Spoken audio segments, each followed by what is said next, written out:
You're watching Global Trade This Week with Pete Mento and Doug Draper. Hey everybody, welcome to another edition of Global Trade This Week. My name is Doug Draper, and in the great state of Texas is my co-host and partner in crime, Mr. Pete Mento. Pete, Waco, Texas is what you said you are, and I guessed a Holiday Inn, right? But it's more of a Marriott courtyard. Is that what you said, with the beautiful wall in the background? I'm a Marriott guy, so this is I kind of have a place where you have breakfast on a paper plate, sort of a budget. So it's either going to be like a Courtyard or a Fairfield or I can't remember all of them, but that sort of that. It's not quite the hotel Motel 6, but it's not a Westin. I'm feeling like I'm in high cotton when I'm at an actual Marriott.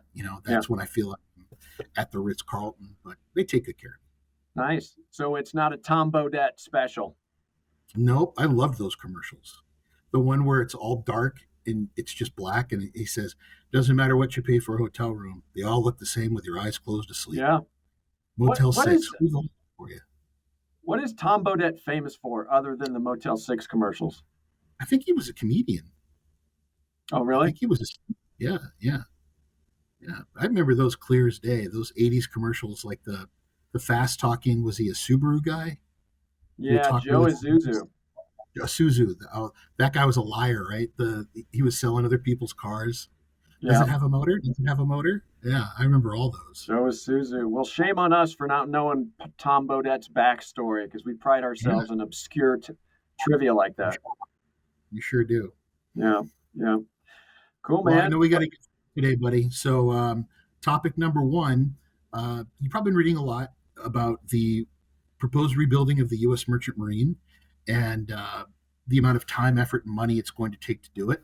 Executive order by the president. Pete Hegseth, the Department of Defense's secretary, is all about this too, as is our Secretary of Commerce. And personally, as a graduate of a Merchant Marine Academy, I'm for it too. I think it's extremely important.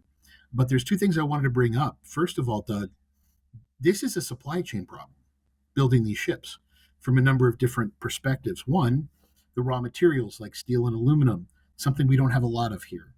And then once we get the raw materials, we need new shipbuilding facilities, which I guess we're going to work with the Koreans on building here as a joint venture. Cool. Well, then someone's got to build the ships, Doug. And the people that remembered how to build the ships are like our parents' age. We don't have those folks just laying around looking for jobs these days. So we're going to have to build a whole new supply chain of people to do it. And then from there, it's money. It's a lot of money, pal. It's hundreds of billions of dollars. So the question is, do we really need it? Do we need a merchant marine moving cargo, or do we need more of a military-based merchant marine? I believe we do. I had a pretty enthusiastic discussion with someone who took the contrary to that, who said that when we have the Danish and we have the Italians and the French with MSC and Maersk, we can depend on them if something were to go wrong. And I believe that it's better to depend on yourself, more of a worry about our own flag kind of a guy. But I don't know, Doug, do you think all this money, time, and expense is worth it to rebuild our merchant marine, or should we rely on our partners? As my co-host and good friend and graduate, I have to say that time, money, effort, I don't see it worth it, right? It's a long cycle to get to where the end goal is way down the horizon, and the bureaucracy that would be needed to align to move this thing forward. Conceptually, I love it, right? Yeah, of course, self-sufficiency and, bring that shipbuilding back to the U.S., and there's been some discussions on it. But the sustainability on that is, decades and multiple administrations. And I just don't see, I'm not against it. I just don't see the cost benefit analysis really that would make it truly viable. I think what we're missing, Doug, is people don't realize how Herculean a task it is. And you said it's going to take decades. And, politically, are we going to have the will to continue to invest in it? And I hope they do. I really do. But I don't think that the average person in transportation really understands what a huge undertaking and commitment we're about to make. Yeah, we'll have to see. Um, yeah, I think that's the only comment I have on that one, my friend. Nice, Doug. Hit me. What's your topic this week? Now, mine is kind of about the waiting game, so to speak, right? And you've seen this, I've seen this, and I even have the waiting game of tariff clarity, right? Now, you and I see it, and all of our listeners, the majority of our listeners hear that because we are in supply chain, physically moving products and stuff. But I have friends that are in trial consultation, right, that are involved with cases that are on hold because of tariff uncertainty, two of them. And so it has nothing to do with supply chain or logistics, but the wait and see attitude is permeating beyond just supply chain and logistics, right? And so my topic is really about prolonged hesitation, right? And the inaction, if that's the right word. Like, how long are people going to wait on the sidelines for something to change, right? And for a decision to be made, I should say, not necessarily something to change. You are a visual example of that. You were going to grow your beard for a period of time until all of this was resolved, and here we are, looking like Santa Claus before the season, right? You fully admitted that. So by not making a decision is really making a decision, and hiring, investing, and general proceeding and processes moving forward. At some point, companies are going to have to make a decision and say, we are moving forward. We are moving forward in this direction or that direction. Um, Maybe it's after the 90-day pause. Who knows what's going to happen if that pause is going to be kicked down the road. But I think we're going to see companies after that 90-day pause saying, we cannot wait anymore. We have to move forward. And there will be companies that will time it right. And there will be companies that are going to get hammered by their decision. But I think the United States needs to move forward and start making some decisions, even in a sense of uncertainty, because you can't just wait inevitably, because by not making a decision will be made for you, and you lose the proactive nature of your business. So I think that we're going to see, I feel pretty confident that people are going to be done waiting and decisions are going to have to be made. And it's going to be probably to the end of summer. But the waiting game and what's going to happen, that's a nice conversation 6 weeks ago. It's not a nice conversation for businesses 6 weeks ahead of us. And so we're going to see changes in action here in the relatively near future. I don't know who said it, Doug, but he who hesitates is lost. And for the folks that didn't immediately jump on it when the tariffs were paused, good luck finding space on a ship right now. Good luck. There's no capacity, and you're going to be waiting. So now there's that fear of, if I continue to wait, am I going to miss the window if the tariffs come back on, and I'm not going to be on the water when it happens, because we don't know what the window is yet. Mm-hmm. And it's causing all of this anxiety and chaos. So I agree with you, Doug. We've got peak coming, back to school, Christmas, the holidays, all of that happening. And right now, people aren't making that move because the prices are too high. Can't find capacity, all those sorts of things. And he who hesitates is lost. If you don't want to be in a position where the tariffs have changed, or you don't have inventory now because you've waited just too damn long. So in my experience with our clients, they're moving cargo. They're doing everything they can. They're spending the money because the money on the containers is cheaper than the tariffs would have been. And they're moving that stuff as quick as they can. But yeah, Doug, he who hesitates is lost. I agree with you. Yeah. And I think the small to mid-sized companies are going to have, that's a deeper conversation around a table with a kumbaya moment to say, are we going to do this? Are we going to jump? If you're a Fortune 500 and some of the customers that you touch, maybe it's a strategic decision that whatever, but it could be make or break for some smaller companies that say we have to do something. So it'll be an interesting time. I'm sure there'll be lots of articles about it here in the upcoming months. That's a scary position to be in. You're right. Yeah. If you're a smaller company. Cool. All right. Well, brings us to halftime, brought to you by our friends at Cap Logistics. To learn more about Cap Logistics, check them out at www.caplogistics.com. My daughter makes fun of me when I put the W's in front of things. I don't care. So that's halftime this week, and we got some good topics. Doug, you want to go first? Yeah. So this is a term that literally when I was having breakfast with my wife this morning, she brought this up, and I said, "You know what? There's my halftime conversation." So this is hot off the presses, like 6 hours ago. It's something called Type Two Fun. Like Type One, Type Two, Type Three. I'll go over the types here in a second, but this is specific to Type Two. And Type Two Fun is essentially um, taking an experience, and maybe we should think of more of like athletics or adventures, right? You're in the moment. It's an activity that's challenging, um, uncomfortable, maybe even miserable while it's happening. But then when you're done, you have a sense of pride and enjoyment in hindsight. I accomplished this, I did this. And you know what? In the moment, it sucked. But you look back on it, and there's pride that comes from it, a sense of accomplishment. And there was a kid here in Steamboat. There's a school called the Steamboat Mountain School. And think of it like a East Coast prep boarding school, but it's here in the mountains of Steamboat. And the valedictorian was in the paper. Um, his speech was about Type 2 fun. And the more I started thinking about that, is what an amazing commencement speech to talk about the concept of type 2 fun, whether you're literally doing an activity or whether it's a mindset, whenever you're tackling projects that may be difficult, and then having a sense of accomplishments at the end. So anyway, I thought it was a perfect topic to discuss. Never heard of the term Type 2 fun.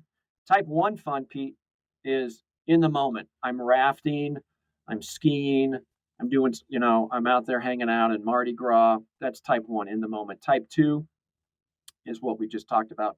Type 3, which I don't even understand why they call it Type 3 fun, is stuff that's not fun. Like I broke my leg, or I had a very harmful experience. So I don't know why they call it Type 3 fun. But anyway, I thought Type 2, it's good life lesson. And I know that, we've extended those um, experiences to our children.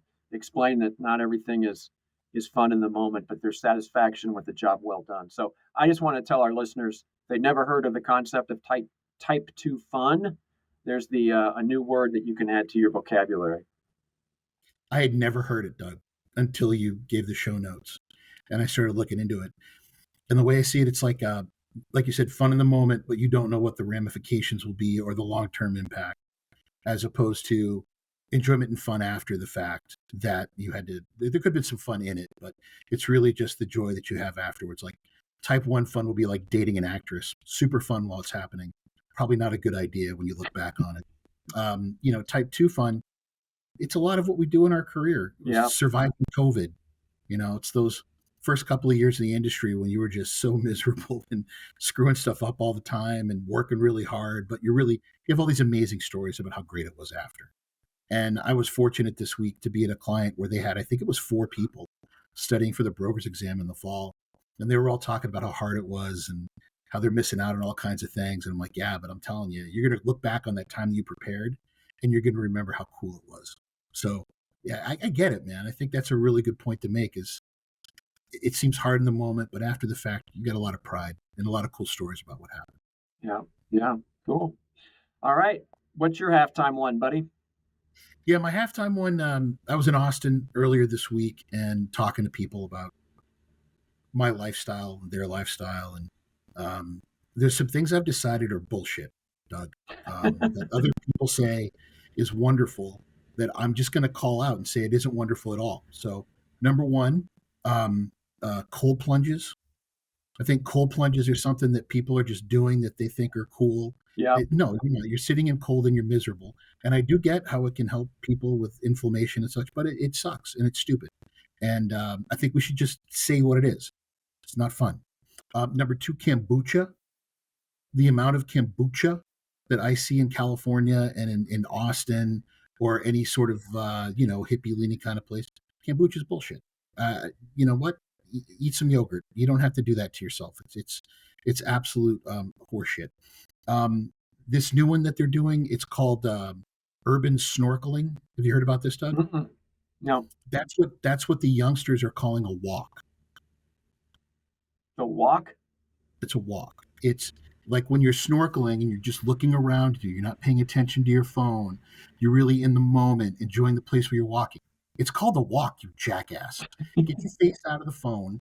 Don't call it urban snorkeling. You're going for a walk, okay? Don't be a jackass. It's a walk. So those are three things that are kind of driving me nuts right now.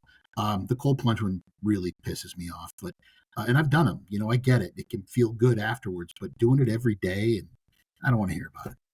Yeah. Yeah, you're right.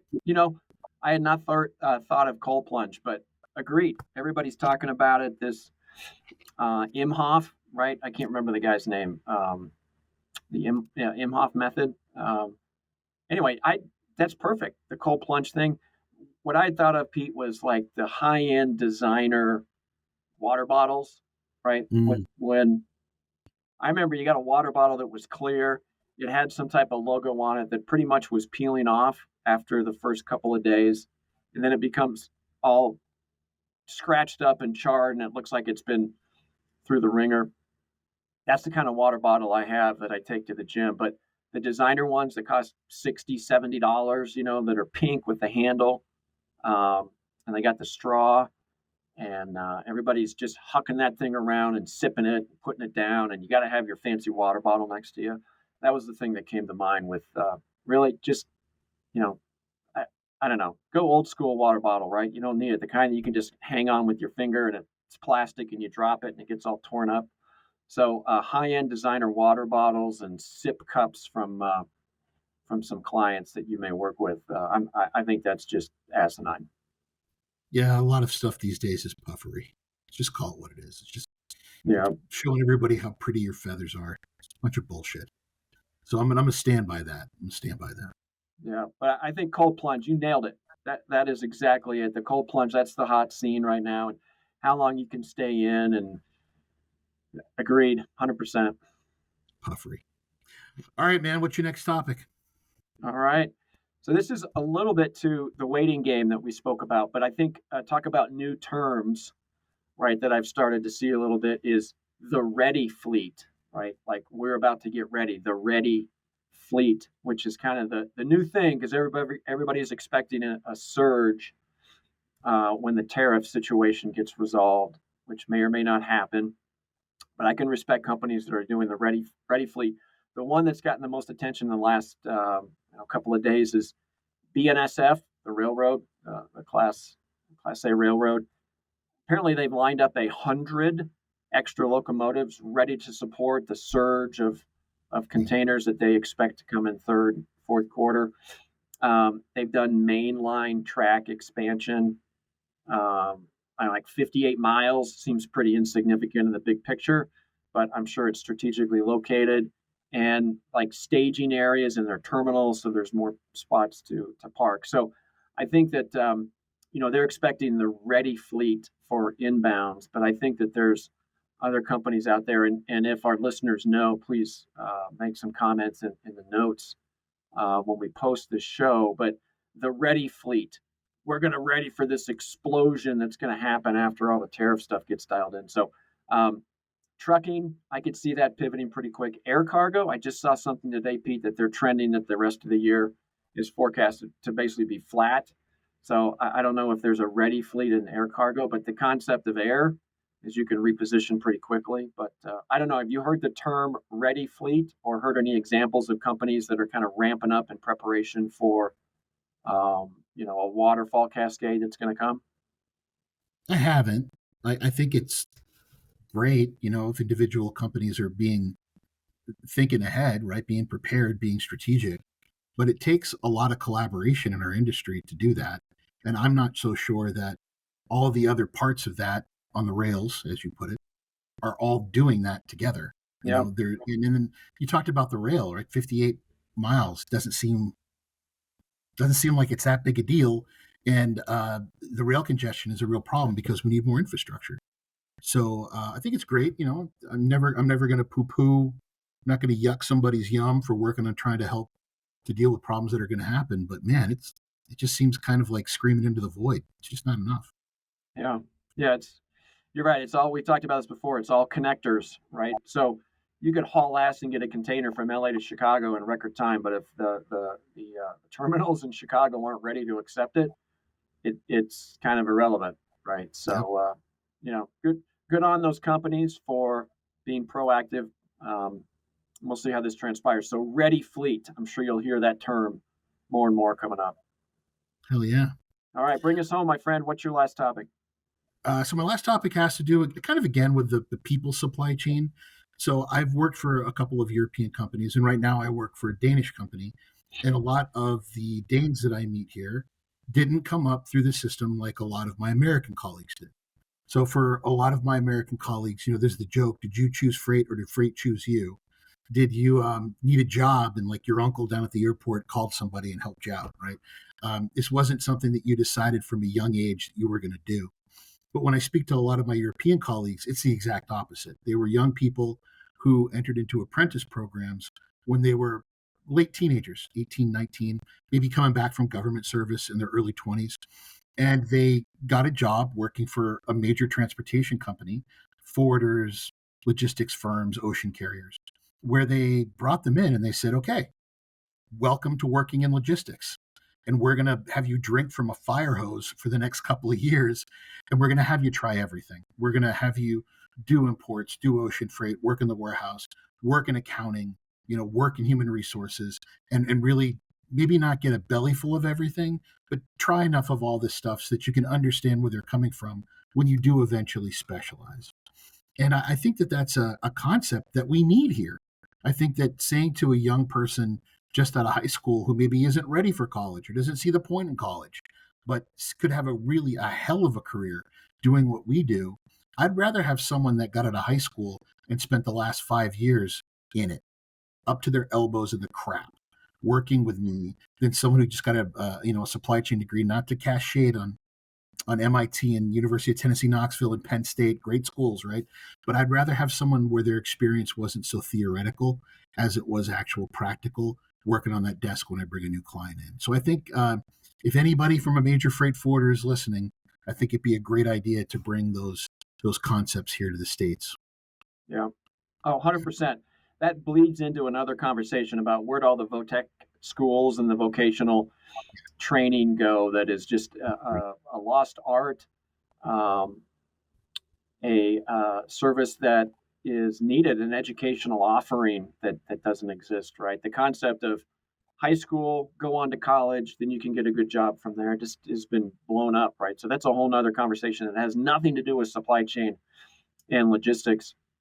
But I love the idea, right? There's book smarts and street smarts.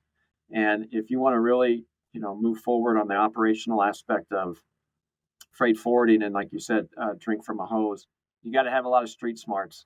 And you can't define all of the unusual, unique situations that you will transpire. You and I could probably talk for a long night of drinking about all the crazy crap that we've seen in our business, whether stuff that's been trying to move or bad ideas that didn't pan out. But 100%.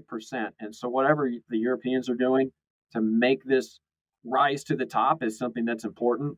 We need to bring that over here to the U.S. because 110%, right? I mean, I worked with an incredible lady at Expeditors named Rosanna Sposito. She ran customs. And one of the funniest and clearest and most intelligent things she ever said to me was, never forget you work in an industry which is led by charismatic dudes that went to state schools and graduated with C averages.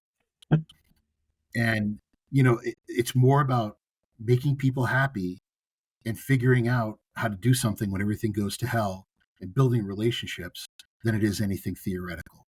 All that theoretical stuff is important, and we need that so that we can grow. But this is an industry that is mostly led by people that graduated with C averages from state universities, that partied hard, that know how to build relationships, that know how to get people to love them.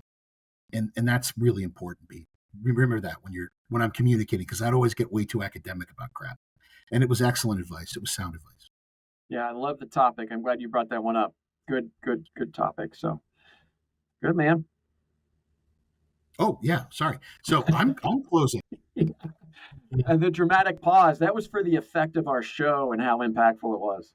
Yeah. So I want to thank Keenan back in Colorado for managing our technical stuff here. I thank my co-host, Doug, for, as always, keeping this thing moving. And thank all of you who listen and watch, subscribe, tell your friends. We love doing the show. Thanks to Cap Logistics for their unending, unwavering support. And remember, if it's happening in global trade, we'll talk about it on Global Trade this week. Have a great week, buddy. All right. Thanks, Pete. Have a good one. Thanks, everybody.